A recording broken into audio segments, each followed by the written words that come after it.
చంద్రబాబు వెన్నుపోటు కాదు.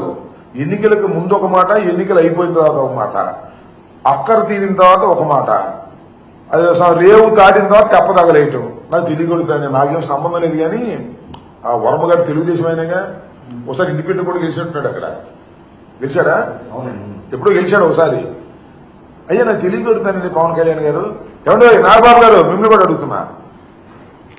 నేను అప్పుడు చూసా ఎలక్షన్ అప్పుడు బిజీగా, మొన్న కూడా చూసా.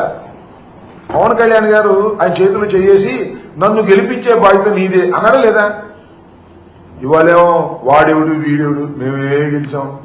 ఏందా విర్రవేగటం నాకు అర్థం కాల. అప్పుడేమో ఆయన సీట్లు త్యాగం చేసినందుకు నువ్వే మమ్మల్ని గెలిపించాలని ఎన్నికలకు ముందు నాటకం ఆడారు. ఎన్నికలు అయిపోయింది, వర్మ నీ కర్మ పోవాయా ఏందా అనేటువంటి మాటలు మాట్లాడుతున్నారే. ఇదే కదా రేవు దాటిన తర్వాత తెప్ప తగలేటువంటి. కొద్ది గౌరవించడాయా బాబు. వర్మ మీకే చేశాడు కదా, మాకేం చేయలేదుగా. వర్మను కనీసం గౌరవించండి. ఇవ్వకపోతే ఇవ్వపోయారు. మిమ్మల్ని కాదని చంద్రబాబు ఏమి వర్మకు పదవిస్తాడని నేను అనుకోవడంలా. వర్మ ఎడారే, దానిలో ఏమి సందేహం లేదు. కాకపోతే గౌరవం ఇవ్వండి.